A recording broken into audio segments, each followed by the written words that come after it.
Good morning students, welcome to the class. I am Rajni, your science teacher in DAV Police Public School, Kethel.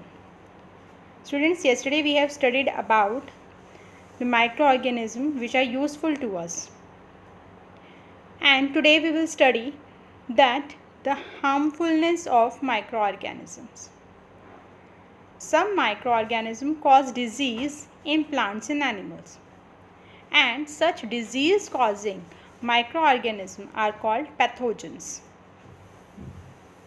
The disease causing microorganisms, they are called pathogens. Some of them grow in food substance and produce toxic substances and make the food poisonous.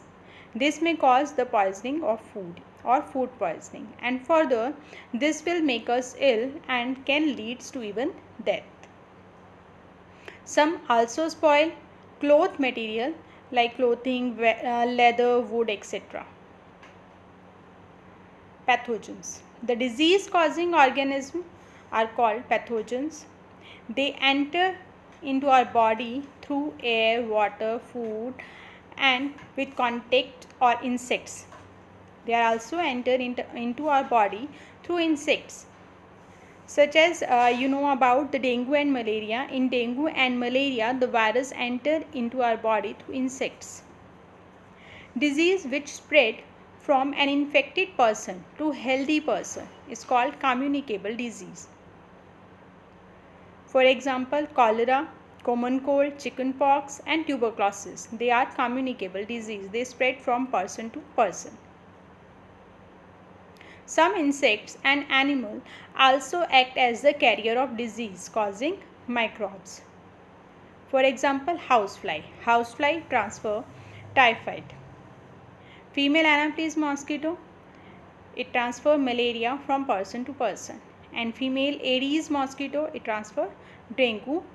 So they act as a carrier of disease causing microbes. The microbes which cause these disease, they are transferred from one person to another person by these insects. This is the picture of Anopheles mosquito and Aedes mosquito. Anopheles mosquito, it spread malaria, and Aedes mosquito, it spread dengue. There are some symptoms of malaria and dengue as shown in the picture. Disease causing microorganism in plant. In plant also the microorganism cause disease. Microorganisms cause disease in plant like rice, wheat, potato, sugarcane, apple, orange, etc. These disease reduce the crop yield. In diseases से crop की yield जो है यानी कि production जो है वो कम हो जाती है. And they can be controlled by using chemical which kill the microbes. और फिर इन डिजीज़ कॉजिंग माइक्रो ऑर्गेनिज्म को किल करने के लिए केमिकल्स का यूज़ करते हैं.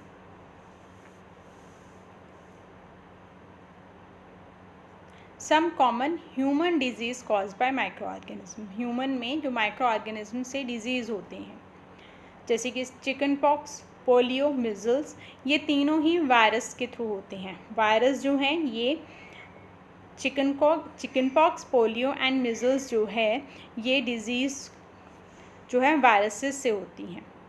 और ये डिज़ीज़ जो है इनका मोड ऑफ ट्रांसमिशन क्या है? एयर, वाटर, ये इनका मोड ऑफ ट्रांसमिशन है. Tuberculosis, typhoid and cholera, these are the disease cause by bacteria. ये बैक्टीरिया से होने वाली डिज़ीज़ है और इनका भी जो मोड ऑफ ट्रांसमिशन है वो है एयर, वाटर एंड फूड. यानी कि ये या तो एयर से हमारी बॉडी में चले जाते हैं बैक्टीरिया, या फूड से, या फिर कंटेमिनेटेड वाटर से. मलेरिया. मलेरिया जो है ये प्रोटोजोन डिजीज़ है, प्रोटोजोआ से फैलती है और इसको मॉस्किटो जो हैं वो फैलाते हैं. यानी कि मॉस्किटो जो हैं वो ऐसे पर्सन जिसको ऑलरेडी मलेरिया है वहाँ से प्रोटोजोआ को ट्रांसफ़र कर देता है इनटू अनदर पर्सन. तो नेक्स्ट आ जाती है हमारी some common plant disease caused by micro organism. Plants के अंदर जो माइक्रो ऑर्गेनिज्म से डिजीज़ होती हैं. फर्स्ट है सिट्रस कैंकर. सिट्रस कैंकर जो है ये सिट्रस प्लांट्स के अंदर होता है. सिट्रस यानी कि खट्टे, जैसे कि लेमन. ये बैक्टीरिया के द्वारा जो है होता है। This disease is cause due to the bacteria and the mode of transmission is air. Rust of wheat के अंदर होता है ये, फंगस लग जाती है वीट के अंदर, और ये फंगस कहाँ से लगती है? एयर से, या सीड में फंगस लग जाती है।